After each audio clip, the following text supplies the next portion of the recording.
Halo hai semuanya, apa kabar? Ada saya lagi sahabat kamu, teman baik kamu, teman diskusi kamu di telinga kamu, siapa lagi kalau bukan Aryan Surya dari Pagar Kehidupan. Seperti biasanya juga teman-teman, saya ingin mengawali pembicaraan kita kali ini dengan sebuah doa. Sebuah doa supaya kamu dimanapun kamu mendengarkan suara saya kali ini, kamu adalah orang yang sudah banyak praktek dan sudah mengalami banyak kemajuan dan semakin banyak kemajuan dalam hidup kamu ya, karena kamu semakin banyak praktek pastinya. Amin. Nah, ngomong-ngomong soal praktek, kayaknya nggak mungkin ya kalau materi pagar kehidupan diberikan tanpa adanya praktek. Betul, kali ini kita akan mempraktekkan sebuah hal yang berhubungan dengan sebuah kekuatan.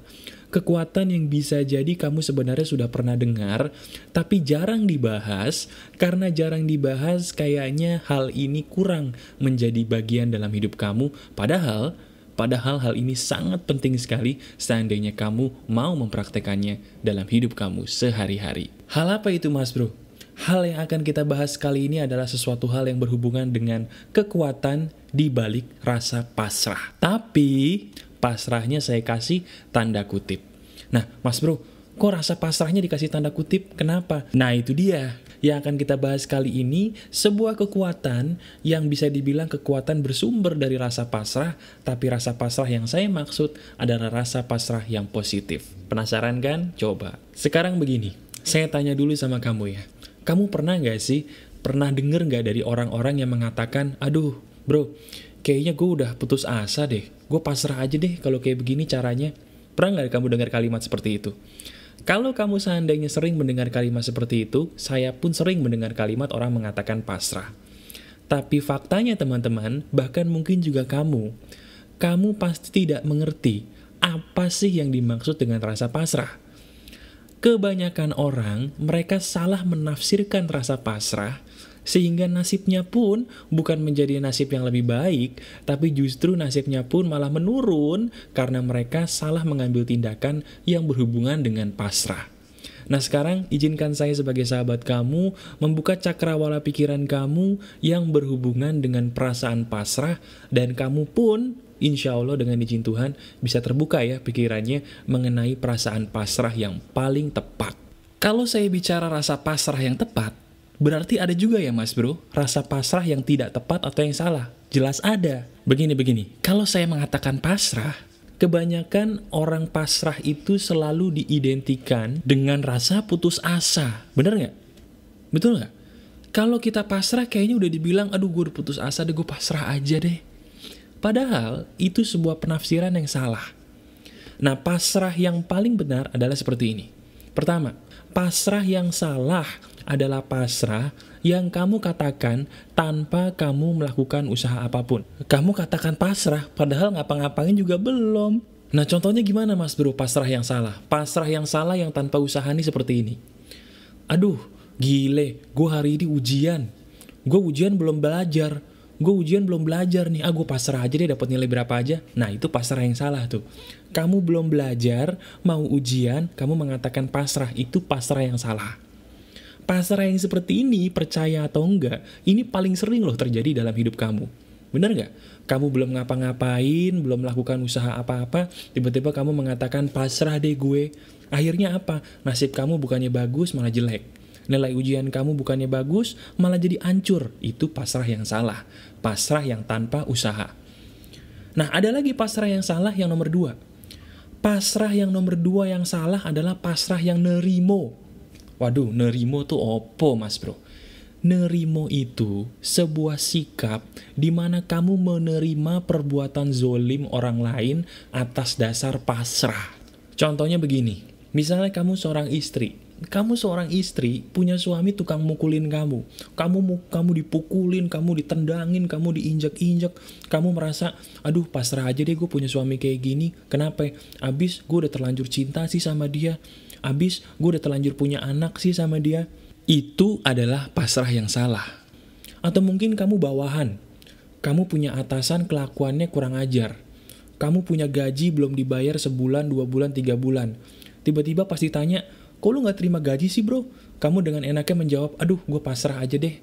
Pasrah, namanya juga karyawan, bawahan, mau gimana lagi? Itu pasrah yang salah. Pasrah yang salah alias pasrah yang nerimo ini yang membuat kamu harga dirinya turun serendah-rendahnya, dan inilah pasrah yang salah. Nah sekarang, kalau kita bicara soal pasrah yang salah mas bro, gue udah jelas. Nah sekarang tolong jelasin dong, pasrah yang paling bener itu seperti apa sih mas bro? Pasrah yang kalau kita lakukan, kita malah dapat profit atau benefit atau manfaat gitu. Ada nggak? Jawabannya ada banget. Pasrah yang levelnya paling tinggi, tolong dengarkan baik-baik. Pasrah yang levelnya paling tinggi adalah berserah diri, titik. Berserah diri, sebuah kekuatan yang mengandung kepasrahan, tapi sebenarnya dia tidak bisa dibilang pasrah yang salah. Berserah diri itu ada pasrahnya, cuman nilainya lebih jauh lebih tinggi dibandingkan kita sekedar pasrah. Nah sekarang, kamu adalah orang yang beruntung teman-teman. Siapapun kamu, baik kamu sahabat pagar kehidupan yang lama ataupun yang baru, kamu adalah beruntung. Kenapa? Karena di video ini, di audio ini, saya akan langsung menjelaskan teori berserah diri yang benar itu seperti apa, sekaligus nanti kita praktek. Kamu adalah manusia yang beruntung. Nah sekarang, sebelum kita praktek cara berserah diri yang benar, saya ingin memberikan sebuah gambaran kenapa berserah diri itu memiliki kekuatan yang powerful. Bahkan bisa dibilang, berserah diri inilah bahan bakar doa supaya doa itu cepat terkabul. Kenapa mas bro? Berserah diri biasa saya sebut juga dengan kekuatan melepaskan. Ini adalah sebuah kegiatan yang powerful. Kenapa bisa menjadi powerful? Jawabannya adalah begini. Dalam hukum semesta alam ini terdiri dari energi, seperti yang saya bilang di video-video yang lalu. Nah, energi yang kita keluarkan, kalau kita ngotot nih, pengen banget doa dikabulin, kita ngotot, energi yang keluar itu jelek. Bahkan bisa dibilang signalnya lemah. Nah, kalau signalnya lemah, otomatis alam semesta dengan izin Tuhan akan membuat doa kamu itu jauh lebih lama terkabul dibandingkan kalau signalnya kuat. Nah pertanyaannya mas bro, gimana cara kita memperkuat signal doa supaya doa kita itu jadi lebih terkabul? Caranya adalah dengan berserah diri total. Betul, berserah diri inilah yang memperkuat signal doa kamu supaya doa kamu cepat terkabul. Nah berserah diri itu apa sih mas bro? Berserah diri itu intinya kamu meminta, kemudian kamu melepas tanpa syarat.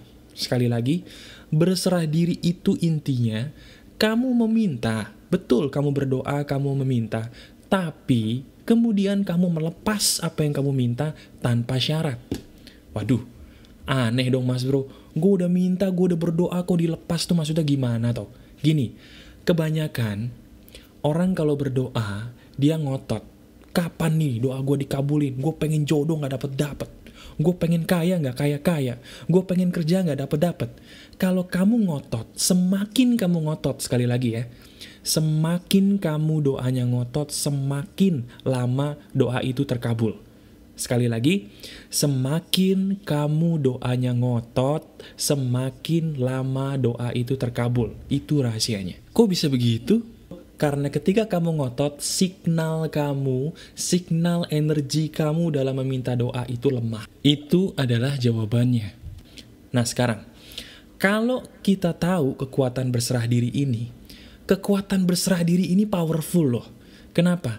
Karena kalau kamu bisa mempraktekkan kekuatan berserah diri ini dengan baik, saya jamin ini yang bisa membuat doa kamu cepat dikabulkan oleh Tuhan. Nah tapi begini, dengarkan dulu baik-baik. Saya punya informasi yang penting yang mungkin juga membuat kamu sedikit ketampar nih. Faktanya adalah begini.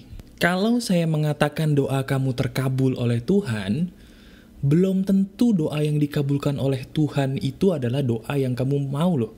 Sekali lagi, belum tentu doa yang dikabulkan oleh Tuhan itu doa yang kamu mau. Lah kok begitu mas bro? Karena selalu doa yang dikabulkan oleh Tuhan adalah doa yang terbaik. Sekali lagi, doa yang dikabulkan oleh Tuhan adalah doa yang terbaik. Dan terbaik itu belum tentu sesuatu hal yang kita mau, tapi pasti yang terbaik itu adalah sesuatu yang kita butuhkan. Itu rahasia ajaib dari sifat kebijaksanaan Tuhan yang Maha Bijaksana. Nah sekarang, tanpa basa-basi seperti janji saya akan langsung mengajak kamu praktek. Bagaimana supaya kamu bisa menjadikan kekuatan pasrah tanda kutip alias berserah diri ini sebagai sebuah kekuatan yang bisa langsung dengan izin Tuhan mengabulkan apa yang kamu mau. Caranya gimana? Nah sekarang kita praktek yuk. Sebelum kita praktek, saya ingin membagi cara ini menjadi 3 bagian. Betul, supaya cara ini berhasil, kamu harus melakukan 3 segmen atau 3 ritual.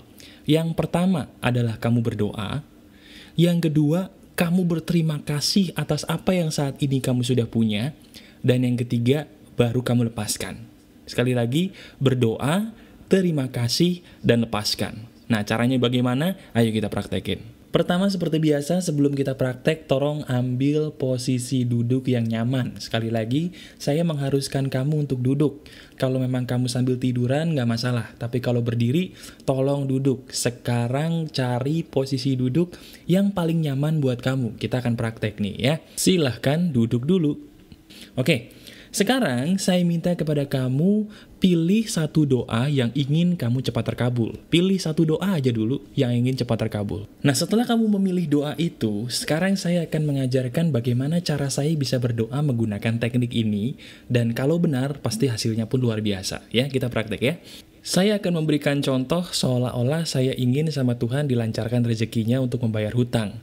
Nah, bagi kamu yang punya kebutuhan lain, ganti kata-kata kebutuhannya sesuai dengan kebutuhan yang kamu inginkan ya. Jadi tidak perlu sama, tidak masalah. Yang penting intinya sama. Sekarang kamu pejamkan mata kamu, betul kamu pejamkan mata kamu, kemudian kamu ikuti kata-kata saya. Ingat, di bagian doa bisa kamu ganti dengan doa yang kamu mau ya. Nah, sekarang kita berdoa yuk. Kamu katakan begini, ya Tuhan yang maha pengasih lagi maha penyayang, ini saya adalah hamba-Mu yang sampai detik ini masih sabar untuk terus meminta kepadamu. Hamba-Mu yang masih sampai detik ini tetap menunggu jawaban dari doa-doa hamba kepadamu. Ya Tuhan, saya ingin sekali memiliki sebuah uang yang banyak, agar saya bisa melunasi semua hutang-hutang saya sampai lunas. Tolong ya Tuhan, tolong berikan saya banyak uang, agar saya bisa melunasi semua hutang piutang saya sampai lunas. Saya juga bersyukur, terima kasih, dan terima kasih atas rezeki yang Kau berikan kepada saya selama ini. Rezeki itu sangat luar biasa baik untuk saya. Karena dengan rezeki itu, saya masih bisa makan, saya masih bisa bersedekah. Dan dengan rezeki itu juga saya bersyukur karena masih bisa membantu orang-orang yang membutuhkan bantuan saya. Terima kasih ya Tuhan, saya bersyukur atas rezeki yang sudah Engkau berikan kepada saya. Terima kasih, dan terima kasih. Tolong kabulkan doa saya ya Tuhan. Engkaulah Tuhan yang maha pengasih, lagi maha penyayang. Amin. Lepaskan. Abis itu lepasin, kamu gak usah ngomong apa-apa, kamu gak usah ngarep apa-apa, lepasin. Kalau kamu melakukannya seperti apa yang saya katakan tadi, hati kamu akan merasa lega. Leganya kenapa? Karena selama ini, sepertinya kamu berdoa, kamu lupa bersyukur. Kebanyakan orang berdoanya pengen ini, pengen itu, tapi dia lupa mensyukuri nikmat Tuhan yang sebenarnya dia udah dapatkan selama ini. Nah, kata syukur yang saya pakai sebagai penutup doa tadi, itu powerful loh. Jadi, kamu doa apa yang kamu mau, setelah kamu doa apa yang kamu mau, kamu tutup dengan syukur mengenai sebuah hal yang sudah kamu dapatkan, yang berhubungan dengan apa yang kamu minta tadi. Contoh, kamu minta jodoh, jangan lupa bersyukur bahwa mungkin ada loh orang-orang yang selama ini sayang sama kamu. Syukuri mereka yang telah hadir dalam hidup kamu, yang menyayangi kamu. Kalau kamu minta rezeki, jangan lupa bersyukur akan rezeki yang sebenarnya sudah ada dalam hidup kamu selama ini. Jadi apapun yang kamu doakan, tutup dengan terima kasih atas apa yang sudah kamu terima, dan habis itu kamu lepaskan selepas-lepasnya. Itu namanya berserah diri.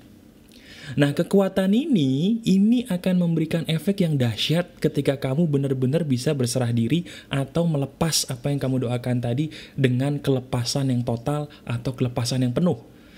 Kalau kamu masih nunggu, hati-hati, bisa jadi itu yang akan memperlambat terkabulnya doa kamu. Nggak usah mikirin apa-apa setelah kamu berdoa dan bersyukur tadi, pasrahkan semuanya kepada Tuhan dalam bentuk berserah diri secara penuh kepada rencana Tuhan yang pastinya terbaik untuk kamu. Kamu nggak usah nanya kapan terkabulnya, kamu nggak usah mikirin bagaimana cara terkabulnya, kamu cukup melepaskan setelah kamu berdoa dengan cara yang saya ajarkan tadi. Percaya atau enggak, kalau kamu melakukan ini, pasti akan ada keajaiban yang terjadi dalam hidup kamu. Nggak percaya? Silahkan praktekkan dan lihat hasilnya ya. Masih ada saya sahabat kamu Aryan Surya di sini. Silahkan praktekkan dan rasakan keajaibannya. Tetap keep spirit, keep sharing, and keep loving. Bye-bye.